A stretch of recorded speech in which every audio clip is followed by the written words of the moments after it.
मोदी सरकार बनने के बाद से ही चुनाव आयोग शक के घेरे में बना हुआ है और चुनाव आयुक्त की नियुक्ति को लेकर सुप्रीम कोर्ट में याचिका दायर की गई थी।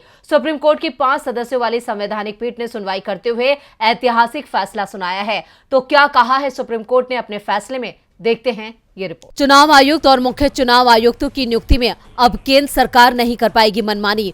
चुनाव आयुक्तों की नियुक्ति की प्रक्रिया में अब होगा बड़ा बदलाव। अब नई प्रक्रिया के तहत चुने जाएंगे आयुक्त और मुख्य नियुक्ति चुनाव आयुक्त। जैसे सीबीआई के चीफ का किया जाता है, उसी प्रक्रिया के तहत अब चुनाव आयुक्तों की नियुक्ति की जाएगी।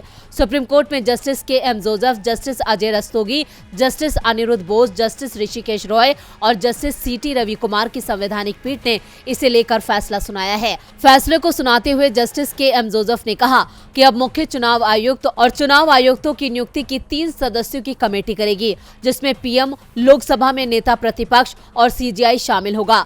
कमेटी नाम की सिफारिश राष्ट्रपति को करेगी। इसके बाद राष्ट्रपति की मोहर के बाद नियुक्ति की जाएगी। ये प्रक्रिया तब तक लागू रहेगी जब तक संसद चुनाव आयुक्तों की नियुक्ति को लेकर कोई कानून नहीं बना लेती। सुप्रीम कोर्ट ने कहा, लोकतंत्र को बनाए रखने के लिए चुनाव प्रक्रिया की स्पष्टता बनाए रखी जानी चाहिए, नहीं तो इसके अच्छे परिणाम नहीं होंगे। वोट की ताकत सुप्रीम है और इससे मजबूत से मजबूत पार्टियां भी सत्ता हार सकती हैं। इसलिए इलेक्शन कमीशन का स्वतंत्र होना जरूरी है। ये भी जरूरी है कि ये अपनी ड्यूटी संविधान के प्रावधानों के मुताबिक और कोर्ट के आदेशों के आधार पर निष्पक्ष रूप से कानून के दायरे में रहकर निभाए। दरअसल पिछली सुनवाई के दौरान सरकार ने चुनाव आयुक्त अरुण गोयल की नियुक्ति की प्रक्रिया की फाइल मांगी थी। फाइल देखने के बाद कोर्ट ने टिप्पणी की थी, चुनाव आयुक्त के अपॉइंटमेंट की फाइल बिजली की तेजी से क्लियर की गई। ये कैसा मूल्यांकन है? सवाल उनकी योग्यता पर नहीं है। हम अपॉइंटमेंट प्रोसेस पर सवाल उठा रहे हैं और अब सुप्रीम कोर्ट ने अपॉइंटमेंट प्रोसेस ही बदल दिया है।